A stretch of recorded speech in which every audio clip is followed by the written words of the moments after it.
Alright guys, let me ask you this. What happens when the same judge who sentenced you suddenly hands the prosecutors a green light to bring even more charges? What happens when the courtroom that sealed your fate turns into a trap door that might pull your closest allies down with you? Picture this. You're sitting in a federal cell, staring at a future that keeps shrinking by the day. You've spent millions on lawyers, burned through your savings, and now you're trying to decide whether to gamble what's left of your fortune on an appeal that might not even be heard before you walk out of prison. That's exactly where Diddy finds himself right now. Trapped between time and money, both running out fast. Because that's exactly what seems to be happening in Diddy's case right now. Judge Aaron Subramanian, the man who gave Diddy 50 months behind bars, reportedly just opened the door for prosecutors to expand their criminal pursuit. The whispers started in legal circles first, but now the full transcript has leaked, and it looks like this wasn't just speculation. The judge allegedly told the prosecution, if you're bringing more charges, bring them the right way. That simple line, it's enough to send tremors through every defense attorney watching this saga unfold. And here's where things really heat up. The names surfacing in connection with those possible new charges aren't random. One of them is Kristina Khorram, Diddy's longtime chief of staff. The woman tabloids have started calling his Ghislaine Maxwell. Khorram began working for Diddy around 2013 and rose to become his right hand, managing his business and personal schedule. Her name has appeared in multiple civil lawsuits connected to the mogul, but so far, she hasn't faced any criminal indictment. Still, if prosecutors follow the judge's open invitation, that could change fast. Now imagine being Diddy. You're sitting in a federal cell, already sentenced, already humiliated, and now hearing that the people closest to you could be dragged into the same fire. That's why insiders say he's panicking. Before this, Diddy's biggest worry was financial. Should he spend his last millions on an appeal or save it for a pardon attempt? His appeal alone would take 2 to 3 years just to reach the courtroom and cost somewhere between $6 and $10 million. Add that to the $20 million he's already poured into his criminal defense, and it's easy to see why his legal strategy looks like a sinking ship. And here's the kicker. Judge Arun didn't even throw the book at him. The sentence he handed down was slightly below the federal guideline. That means the ruling is practically airtight, leaving little room for appeal. Even the best lawyers money can buy are now saying the same thing. There's nothing to overturn. So while Diddy's team is trying to find cracks in the verdict, the bigger problem might be outside the cell, with the people who could turn on him to save themselves. Sources close to the case say that's what really keeps him up at night. If prosecutors build new charges, they'll be looking at his inner circle, the assistants, the managers, the ones who booked the flights and handled the logistics. And if even one of them decides to cooperate, that could trigger a domino effect no legal team can stop. So yeah, Judge Aaron might have handed Diddy a shorter sentence, but he may have also set in motion something far worse, a new wave of indictments that could reach everyone in Diddy's orbit. The empire's shaking again, and this time, the walls are closing in. So here's the hard truth. You can argue, you can pray, you can hope for some miracle in the appellate courts, but Judge Aaron's ruling, it's airtight. The man crafted a decision that left almost no wiggle room.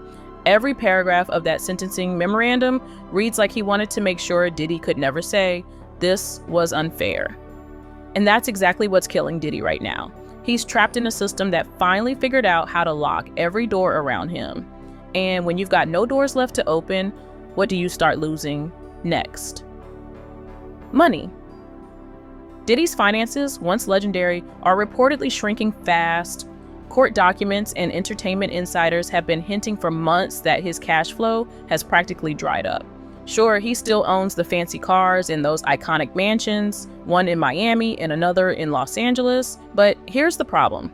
Property value isn't liquidity. You can't pay lawyers with marble floors. 2 mortgages, multiple estates, child support, maintenance crews, security staff. The bills don't stop just because the checks do. And right now, Diddy doesn't have the empire of 2010 backing him anymore.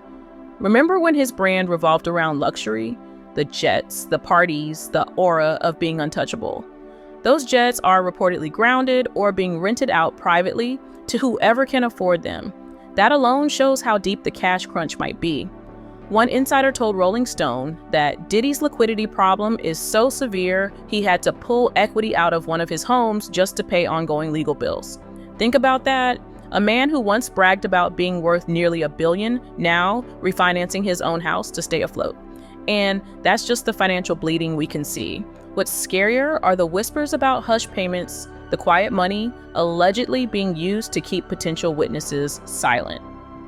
Now, we can't confirm those payments exist, but let's be real. It wouldn't be the first time a powerful figure tried to buy silence in a storm. Between the Cassie settlement, reportedly around $20 million, and mounting legal fees across multiple jurisdictions, Diddy's liquid assets are evaporating faster than anyone predicted. Sources say he's juggling multiple fronts: the federal conviction, several ongoing civil suits, and the looming threat of new charges. All of that takes money, and not the kind that comes from royalties or streaming. That's courtroom money, that's millions at a time, upfront retainers for top-tier attorneys. Those firms don't work on IOUs. And let's not forget his family responsibilities. He's got multiple children, properties in 2 states, and a whole network of employees who've been with him for years. Every one of them expects a paycheck. The moment that pipeline dries up, loyalty can vanish. If people start talking, that could open yet another door prosecutors would love to walk through. So yeah, Diddy's in a conundrum. He's realizing that even if his sentence runs around 50 months, he may actually serve only 2 to 3 years. But that doesn't mean freedom comes cheap. Those 2 to 3 years could cost him the rest of his fortune. Because while he's sitting in prison, the lawsuits, mortgages, and maintenance costs keep running. His world's shrinking, not just his empire, but the circle of people willing to stand by him. For the first time, the man who built an empire on control is completely out of it. The question now isn't, can Diddy get out? It's, what's going to be left when he finally does? At first, Diddy was convinced that his power and name could still buy him a way out. According to people close to his team, he started floating the idea of a presidential pardon. In his mind, an appeal was a waiting game, 2, maybe 3 years before the courts would even look at it. But a pardon? That could be instant redemption. One signature from the right hand and everything disappears. The problem? That's not how pardons work. Lobbying for a pardon is legal, yes. It's a thing in Washington, but paying someone to buy one? That's a felony. Sources say Diddy's camp reached out to individuals who claim to have connections with Republican donors and political operatives close to Donald Trump. But here's where Diddy's arrogance came back to bite him. Allegedly, he told them straight up, "I'll pay you if my pardon goes through." And that's not how the game is played.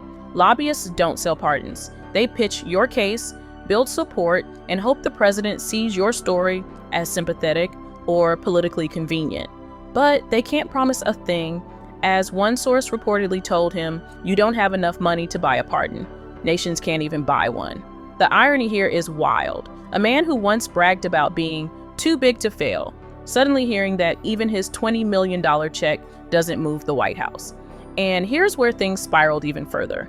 Around the same time, the transcript from Judge Arun Subramanian's courtroom surfaced, and allegedly it contained something Diddy didn't want to hear.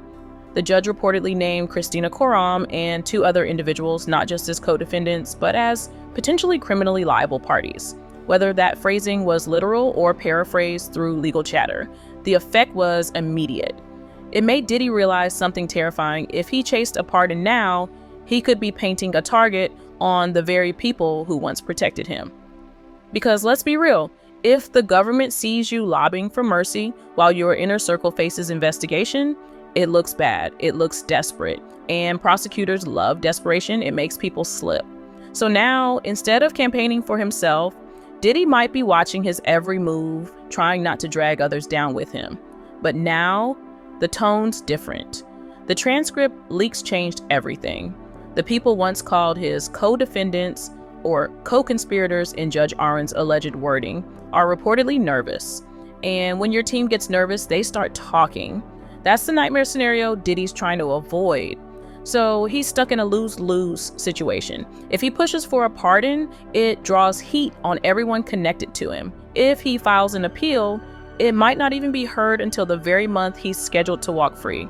Either way, his fortune, his freedom, and his silence are all ticking clocks, and they're all about to ring at the same time. Let's just be real. At this point, Diddy might have no choice but to sit his patootie right there in federal custody and ride this out.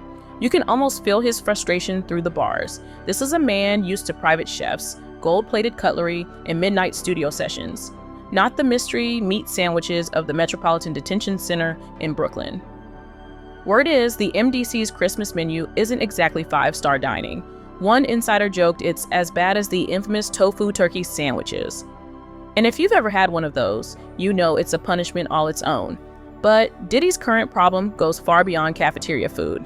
The real heat came from the newly surfaced court transcript, the same document that's been ricocheting through legal blogs all week.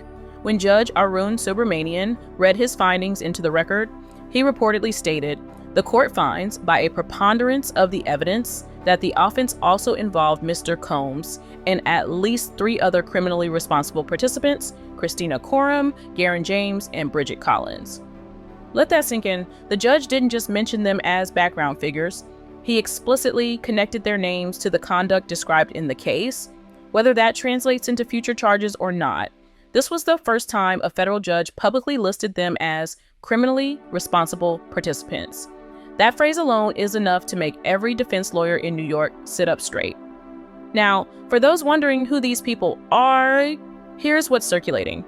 Kristina Khorram, known in the media as KK, is Diddy's longtime chief of staff. Garen James, according to Entertainment Reporters, once created the Gigolos reality series in Las Vegas, and Bridget Collins is believed to have connections to the nightlife and entertainment management world, possibly through a company called Cowboys and Angels. Whether those links mean direct involvement or simple association, we don't know, but their names appearing in the same breath as Diddy's has changed the tone of everything. And Judge Aaron didn't stop there.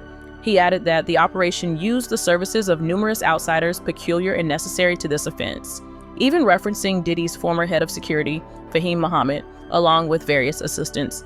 That line paints a picture prosecutors might love, an entire ecosystem of enablers surrounding one man. It also shows how far the investigation's reach could extend if federal agencies decide to follow the breadcrumbs. From a legal standpoint, the phrase preponderance of evidence matters. It doesn't mean beyond reasonable doubt. It's a lower standard often used during sentencing. But when a judge attaches specific names under that standard, it signals something. There's enough in the record to raise serious suspicion. It's not an indictment, but it's a bright neon arrow pointing toward potential criminal exposure. And Diddy knows it. The same swagger that used to make him untouchable is gone. Sources from within MDC claim he's spending long stretches in his cell, quiet, reflective, or just angry. He reportedly told one visitor, "They're trying to drag everyone down with me." Maybe he's right, maybe he's not. But once your name sits in a federal transcript under the words criminally responsible, you don't get to control the story anymore. So yeah, the man who once hosted Christmas parties that made Hollywood jealous might be staring down an MDC holiday tray, tofu turkey, cold sides, and the weight of a legacy collapsing piece by piece. And as for those names in the transcript, Kristina Khorram, Garen James, Bridget Collins, whether they ever face charges or not, they've now been written into the record of a case that refuses to die. Let's get one thing straight. This part of the transcript isn't rumor, it's revelation. Because when Judge Arun listed names like Kristina Khorram, Garen James, and Bridget Collins, he wasn't guessing. He was outlining a pattern. The very mention of an escort service, a reality TV producer, and a chief of staff in the same breath shows just how wide this web might stretch. And prosecutors rarely ignore a judge's written map when it points directly toward possible charges. That's exactly what this document did. It practically handed the prosecution a guidebook. The phrase, criminally responsible participants, isn't casual wording, it's a signal. It means if you want to charge these individuals, there's already a judicial basis suggesting involvement. It doesn't guarantee indictments, but it removes one of the biggest barriers, doubt. And in high-profile federal cases, that's often all investigators need to dig deeper. Now, let's talk about Kristina Khorram again, or KK, as she's often referred to online. The South China Morning Post highlighted her long history as Diddy's right hand, managing his calendar, logistics, and business affairs since 2013. Some reports allege she coordinated travel and private gatherings. Others portray her as simply an executive manager. Whatever the truth, Judge Aaron's statement pulled her name from the background and placed it in the center of a legal storm. And here's how it connects back to Diddy's talk of a presidential pardon. You might be wondering, what does this have to do with that? The answer, everything. Even if Diddy somehow obtained a pardon, it would apply only to him. A presidential pardon can erase his conviction, but it doesn't extend to others. The individuals described as facilitators or criminally responsible would still face exposure. If prosecutors decide to move forward against Khorram, James, or Collins, nothing about Diddy's pardon could protect them. That's the dilemma he's trapped in. He could walk out of prison tomorrow, but his freedom might come at the expense of others. And if those individuals are pressured or indicted, they might start cooperating to reduce their own liability. And that inevitably leads back to him. The entire situation feels like a slow-burning fuse. Every new filing, every leaked document adds fuel to the uncertainty. Diddy's empire, once known for control and precision, now looks like it's being dismantled piece by piece by his own allies trying to survive. It's ironic, really. The man who once controlled every narrative is now watching others control his. And while a pardon might sound like a clean solution, it doesn't fix the damage already spreading through his circle. Because no matter how powerful your connections are, the law doesn't grant immunity to everyone around you. So yes, this isn't just a story about transcripts or legal terms. It's about consequences that ripple outward, long after the spotlight fades. So here's where it all comes full circle. If Diddy somehow manages to secure a presidential pardon, and that's still a massive if, it won't end the storm circling around him. Because if prosecutors move forward with separate cases against his chief of staff, his head of security, or anyone tied to operations like Cowboys and Angels, it opens a brand new door for federal cooperation deals. And that, more than any prison sentence, is what could unravel everything. Think about it. A pardon might protect Diddy from one specific conviction, but it doesn't silence the people who once stood beside him. If even one of them decides to talk, whether to cut a deal or save themselves, the government suddenly gets a new map of everything Diddy has tried to keep buried. His finances, his network, his inner circle, all of it could be laid out in detail from people who saw it firsthand. That's the quiet danger behind all the noise. You can't convict a man twice for the same crime. Double jeopardy prevents that. But you can expose him in ways that destroy his image forever. And that's what federal prosecutors are good at. They collect patterns, testimonies, and background evidence that can connect dots the public never sees. Even without new indictments, Diddy's reputation is hanging on a thread woven from whispers, leaks, and fear. Legal analysts have pointed out that some of the original RICO allegations, the racketeering claims, were tied to civil suits involving Cassie, Jane Doe, and others who described disturbing experiences under Diddy's control. Those claims were either settled or never reached trial, but they still form the narrative framework prosecutors could revisit through new witnesses. The Mann Act and related interstate allegations linked to those same individuals also remain on the record, not as convictions, but as context. And context in the hands of skilled investigators can be lethal. That's what makes this next phase unpredictable. A pardon might shield Diddy legally, but it doesn't erase the stories that built the case in the first place. If his former associates start cooperating, if people like Kristina Khorram, Fahim Muhammad, or anyone connected to the so-called inner circle decide their loyalty no longer pays, then what's left of his empire could collapse from the inside out. And let's be honest, you can feel the tension rising. Reports from sources close to his legal team describe Diddy as restless, increasingly nervous, and frustrated by the lack of control. For decades, he ran every room he entered. Now he's reduced to waiting for decisions made in offices he can't enter by people he can't influence. That's not a good place for a man who built his life on dominance. So what happens next? Maybe no one flips. Maybe this all drifts into legal limbo like so many other celebrity scandals. But the difference this time is the paper trail, transcripts, filings, and witnesses whose names are already etched into the record. Once those names are public, it's hard to close the door again. This is why people are saying Diddy isn't sleeping easy. Because even if he beats the sentence, the real battle is about what comes after. The whispers, the investigations, the rebuilding of a reputation that may never recover. Power can protect you for years, but it can't save you forever. Tell me what you think in the comments. We'll see where this story goes next.